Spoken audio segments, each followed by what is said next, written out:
Chapter 2. Things progressed quickly from the initial meeting, as the initially hysterical doctor had been escorted from the shuttle bay. With every moment that passed, he seemed increasingly agitated, not outwardly loud or violent, but just growing tenser by each moment. He had all but oogled a Vulcan crew member as they passed by, and when an Andorian had been spotted vanishing down a side corridor, the strange man had actually jogged off in pursuit. Still, they had finally managed to get him to sickbay for a quick examination, mostly to ensure that he wasn't carrying any pathogens. Only, from the way Dr. Crusher had turned several shades paler at the readings on her tricorder, clearly things wouldn't be so simple as that. Crusher hadn't let her own shock or unease leak into her bedside manner, however, and had been nothing short of courteous and every bit as soothing as Counselor Troy had tried to be. And sure enough, the strange visitor seemed to relax, bit by bit, with each passing moment until he showed no signs of his prior unease. Unfortunately, it was replaced with a sense of curiosity so strong it bordered on attention deficit disorder, which is why when Jean-Luc Picard sat behind his desk in his ready room less than half an hour after the stranger's arrival, the doctor was not sitting across from him. No, instead, the ancient, incredibly wise, and unmeasurably dangerous Time Lord was kneeling on the floor, peeking under the ready room couch. "I must say," Picard finally called out to them, "you seemed far more relaxed than you did a short time ago." "Yes, well," the doctor replied, hopping back to his feet, head craning upwards as he peered at the ceiling with great fascination. "Situations like this, there was a 50-50 chance the universe was about to implode, but it doesn't look like it's going to happen anytime soon, so I feel much better now." Picard honestly wasn't sure what to say about that, but something about the way the man wandered about with no apparent regard for his host was starting to grate on his nerves, just a little. It also seemed irritatingly familiar.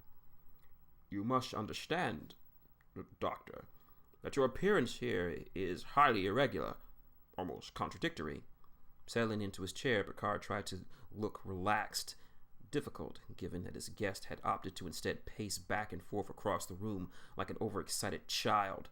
"You entered this sector within a vessel that, by all appearances and readings, is a relic from Earth's past, not even space-worthy, with clothing similar to denote an older time period. You speak our language flawlessly and even possess a regional dialect common to Britain, yet my chief medical officer informs me that you are unlike any being that we have thus far encountered, and the device that you use to scan us blocks even the most detailed scans of its interior." The doctor smiled a little at that, slim shoulders shifting in a brief shrug as he replied, "Well, it's not always inclined to give up its innards. As for the accent, Captain, isn't Jean-Luc Picard supposed to be French?" "Touché," Picard replied, leaning forward just a little and lacing his fingers together as he tried not to let the offhand reply irritate him. "Nonetheless, we know that your arrival was heralded by a sudden increase in chronoton particle emissions that would suggest time travel, which is why I must ask, are you from our past or our future?" "Oh, I'm from the past." The doctor paused before adding distractedly, "Well, no, actually, I'm from the future. Well, at a time I came from, I was in the future, originally from the past, visiting the future, or maybe in the other way around. But technically, I'm from an alternate timeline, so I suppose the answer would be neither, leaning towards the former more than the latter, with one absolutely must lean." Trailing off for a moment, he gave the couch a gentle tap of his foot, then spun on his heels. "But that's not important in the grand scheme of things." "Oh?" Picard replied, sounding increasingly displeased by the moment. "I disagree."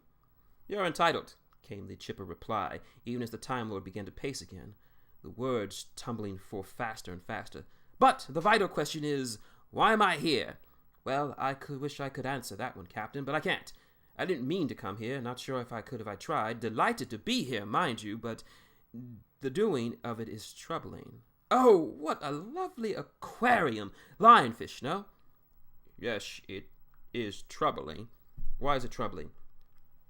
"Oh, well, because naturally there are difficulties with Once again, the doctor's attention wandered, this time at the gleaming model of an older, bulkier starship. "Oh, this is a very nice model. Is this your ship?" "A previous generation of this ship," Picard replied, his patience wearing thinner by the moment with each interruption. "Why is your arrival here troubling?" "Well, the last time I ended up in a parallel universe, the Cybermen were trying to take it over." The doctor mused, picking up a heavy book from the captain's desk, and brightly considerably when he saw the title. "The Complete Works of Shakespeare. Wow, wonderful that immortal bard made it to this universe. He was such a friendly chap. Terrible handwriting, though. I ended up transcribing Hamlet for him while he dictated." Picard, whose mouth had been opened to sharply reprimand him what was, yet again, a sharp detour from their original topic, paused for a full second as the Time Lord's words sunk in.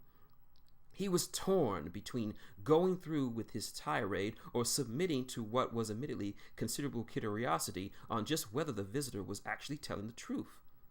The tirade won out. "I'm sure that's very wonderful," Picard began, his voice relatively mellow as he planted his hands flat on the table, leveraging him to his feet. "In other circumstances, I would be delighted to have a long discussion about that topic, but I would nevertheless be grateful if you would please have a seat and just focus for 1 second. The doctor stopped. Simply stopped. All the good cheer, the excitement, and energy bled from his frame, and slowly, deliberately, he turned to consider the Enterprise's captain.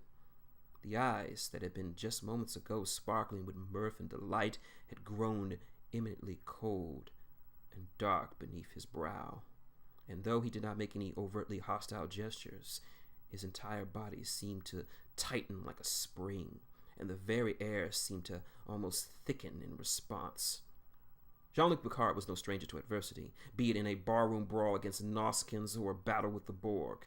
He had indeed even faced down a being who quite literally possessed godlike abilities, all without allowing the dangers to deter or discourage him. But something about the slim, simmering anger beneath this scrawny, bow-tie-wearing man's eyes was plain unsettling, and the captain had the most unusual instinct to shrink back and possibly hide beneath his desk. But he wouldn't give in to that urge. He'd be damned if he backed down, and so Picard's eyes only hardened as he met the Time Lord's gaze for a moment, for a long, silent moment, both of them unmoving, unspeaking, and neither wavering. In the end, it was the Time Lord who gave ground. The tension gradually bled out of the doctor's posture, the cold anger in his eyes replaced with a little bit of embarrassment. "You must understand," the doctor explained, a bit chagrined as he fiddled for a moment with his tie, finally shrinking down into the chair that had been offered. "This is all, well, very new. Very brand new, in fact. And for someone accustomed to the same old, each and every decade, that is very exciting for me.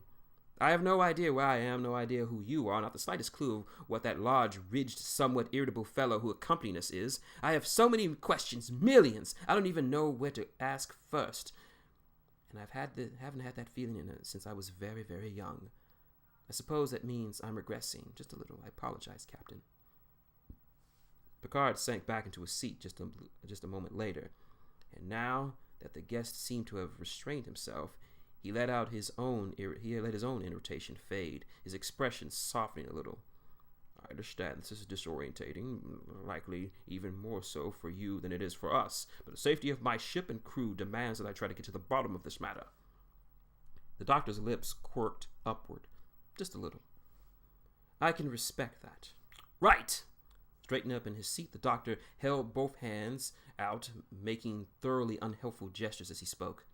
"There are alternate universes where events have played out differently from one another. Some are simple enough, one battle, one a loss, altering the broad strokes, such as a planet's allegiance, but leaving many details, such as the people who lived on it, the same. Others, however, are far more removed from each other, where only the faintest similarities survive, a race here, a planet there, but with far more than that is different than alike. Most individuals that exist in one universe don't exist in another, completely changing the face of reality.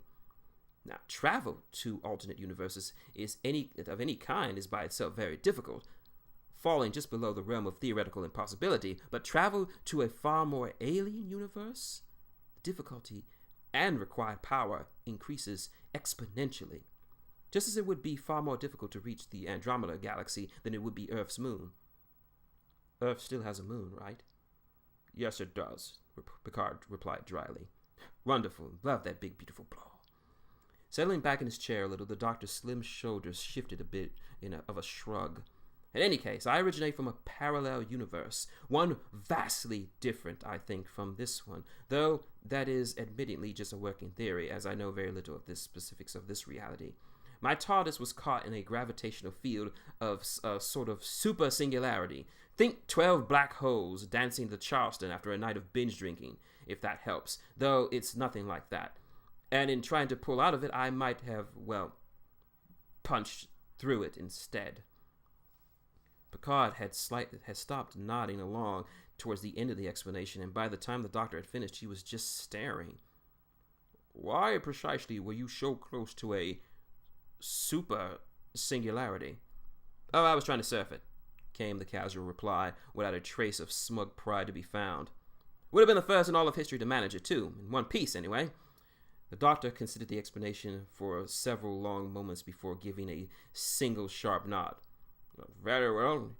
If I'm to take this story as genuine, I will confess it seems almost too bizarre to be a deliberate fabrication, then the most obvious question is why you were simply drifting out here if your craft were capable of spaceflight, let alone travel through such adverse conditions. Out of fuel. Well, sort of. The doctor paused, hesitated, and then sighed, coming clean. The TARDIS is powered by, for all intents and purposes, the universe itself, drawing on the time vortex. Don't even ask, taking decades to explain, he added when Picard opened his mouth. But my TARDIS is calibrated for my universe. It's not that there isn't power available here, it's just that the TARDIS isn't built to draw on it. Picard was silent for another good long moment as he chewed over the semi-helpful, semi-cryptic response. He was clearly considering whether he should ask what a time vortex was, but anything that had to do with time was generally, he learned, to be best avoided on principle. So instead, he went on a more constructive and far safer question. Can your TARDIS be modified to function in our universe? The doctor started to shake his head, then paused, considering the room, the captain's terminal, even squinting at the communicator on his chest. Well, you are sufficiently more advanced than the humans of the last alternate time universe I was stranded in, the doctor mused, chewing on the tip of his thumb in thought. While there is an alternate means of powering the TARDIS, it's something I'd rather not do unless absolutely necessary. Given the greater degree of separation between our universes, I'm certain it would be even enough to return me to my reality. Still, I may be able to jury-rig something to draw power from this universe, but I need some time to think. Picard waited to see if the Time Lord was about to say something else, but the doctor seemed thoroughly wrapped up in his own thoughts now, eyes narrowed and fingers twitching relentlessly. The moments stretched into minutes, and still the strange visitor didn't speak, which, considering the previous jubilant behavior, almost was unsettling to behold. Well, in the meantime, Picard finally said, inadvertently causing the doctor to startlingly jump up slightly, we can offer you accommodation aboard the Enterprise as our guest, and if it's answers you seek, then we can provide them with a library terminal that would have access to historical and anthropological archives during your stay, enough to give you a firmer footing at the very least. The doctor had been about to refuse the initial offer, his hand lifting to wave it away, but the moment at the mention of the library access, he perked up. A lot. I'd be delighted to accept, Captain, he announced, leaping to his feet, then pausing, half sitting, and then straightened up a little until he was all but perched over the desk, clearly all but straining to get going. Was there anything else? His irritation aside, a small smile nonetheless fitted across Picard's lips. Where but moments ago he had been a silent, wrathful figure, now to all appearances he was facing a schoolboy wanting to be excused from class. Still, there were too many concerns to completely erase the lines of worry across his brow, and he even tapped his communicator as he was already outlining the staff meeting that he was holding very, very soon. Mr. Data, report to my ready room. These quarters are equipped with full lavatory facilities, the Dr. Data explained with only a handful of minutes later, even as their new guest admired his quarters. As requested, a terminal has been provided which will grant you access to Federation historical and cultural databases. It should be noted, however, that any sensitive information will be restricted. The terminal and the food replicator are both voice-enabled, so you'll be able to make only your requests known to the computer. Marvelous, absolutely marvelous, the doctor all but cooed, craning his neck as he peered out the broad windows to the far wall. He could see the graceful sweep of the Enterprise's swan neck from below the viewport. Truly a lovely vessel, all the more so because you actually have to adhere to physics in its construction. Quite a project. Data didn't really know how to answer that, so he settled for assuming it required no response. Still, as he considered the visitor, he experienced the closest equivalence that he had to a niggling thought, a comparative analysis that had turned up an interesting question. Though he considered waiting for the staff meeting to raise the matter, the captain requested that he gather as much information on the visitor as possible. Sir, if I may pose a question. Please, just call me the doctor, the Time Lord insisted, holding up a hand to forestall Data's question, his attention on a painting mounted on the wall just beside the replicator. I'm far too old to act old enough to be called sir. Data's hand inclined briefly, then tilted as another thought occurred. Query. In standard language interactions, it is generally considered incorrect to use the term the when addressing an individual. Is the use of an adjective a requirement of your species? No, excellent point. Doctor will do just fine, then, he amended, his hand waving in a vague gesture. Very well. Data agreed, immediately launching into his subject. Doctor, several papers by a variety of accomplished and well-known linguists have noticed an unexplained and common usage of the term doctor within a large number of unaffiliated and unconnected planets spread across known space. What is particularly intriguing is that they nearly all share the same basic meaning in every language. That's the wonderful thing about languages, the doctor replied cheerfully. They're supposed to help us understand each other, yet we are so frequently fail to understand them. Ah, an interesting observation, Doctor. Data blinked and continued. Given you appear theoretically capable of temporal and spatial travel, is it possible that you, or a universal counterpart of yourself, could have provided the linear thread linking these cultures together? It's possible, the Time Lord muttered, with a bit of a grin crossing his face as he turned to consider the android. I'm impressed that you pieced that all together so quickly. You're quite the credit to your creator. Be sort of a comfort to know another doctor's running about, though I imagine the reunion would be awkward. Though, suppose not as awkward as the last 3 reunions with my temporal counterparts, to say nothing of for 2 clones. How many languages share the word in your universe, anyway? Data blinked for a moment, accessing the relevant information he had gathered earlier. Within 14,437 unique languages suitably known, discounting linguistic assimilations through cultural interaction, 328. The doctor blinked. Just blinked. But the brief flicker in his eyes, the tightening of his jaw, and the restless shift of his feet were a dead giveaway, even the Data. Is there something wrong? The android asked, head tilting. No. Well, the doctor paused and muttered. It's fewer than I expected. Is that troubling? Yes, sort of. I don't know. A brief giggle escaped the doctor's lips. Never going to get tired of saying that. With that, the doctor whirled around and scuttled over to the nearby terminal, hunched over it, and gave it an experimental tap of a finger. Data stepped a little closer, eyes shifting back and forth as if reading some invisible text as he processed the admittedly confusing conversation.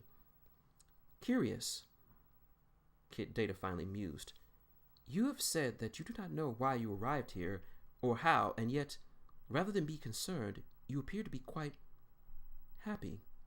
Oh, I'm sure I'll be concerned eventually, the doctor replied breezily as he flopped onto his chair, bouncing slightly as if to test the cushions before leaping right back up to his feet. I always get around to it sooner or later, but right now I'm just enjoying the experience, to say nothing of the mystery. I always enjoy a good riddle, and a riddle that doesn't involve immediate impending death and destruction is even better, and considerably rarer.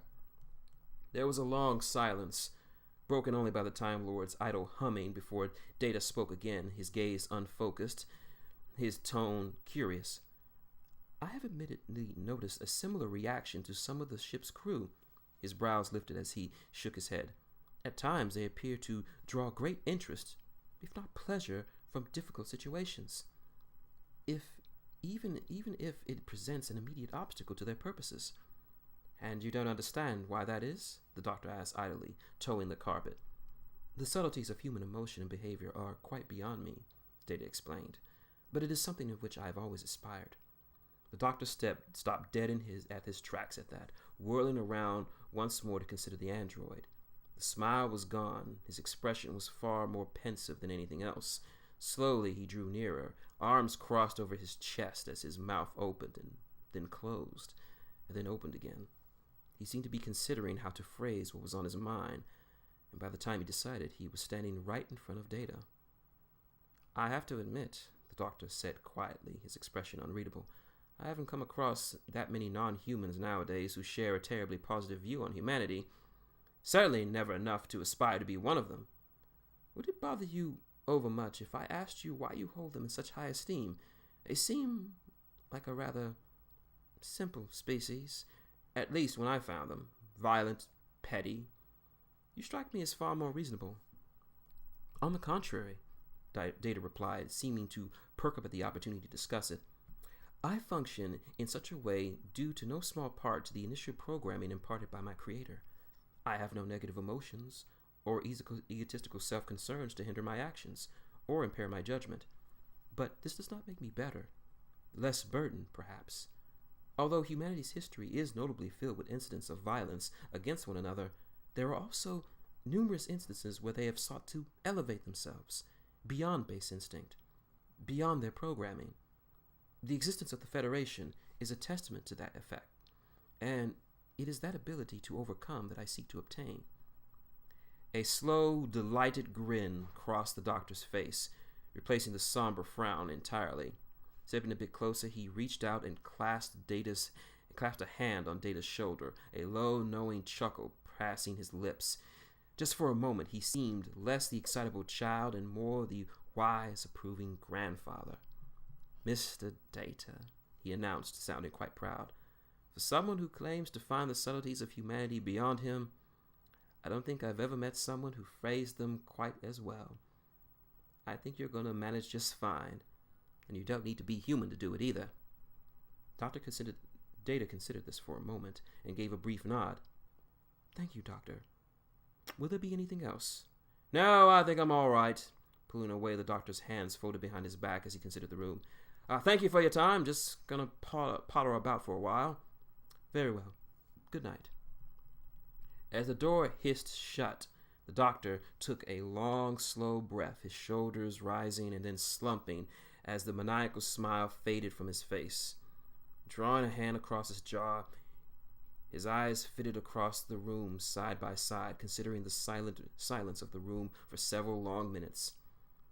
As much as he didn't want to admit it, the concern was indeed starting to settle in. Still, it took him very little time to realize that it wasn't much good worrying about things right now. Not until he knew more about what was going on.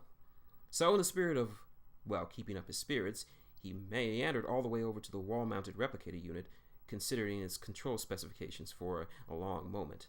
Replicator! Pausing at the affirmating beep, the doctor's brow lifted for a moment, then shrugged and frowned at the thought, and then announced grandiosely, Give me fish fingers! There are no culinary files available featuring aquatic cranial species possessing digits. Please specify request. We're not going to get along, you and I, are we?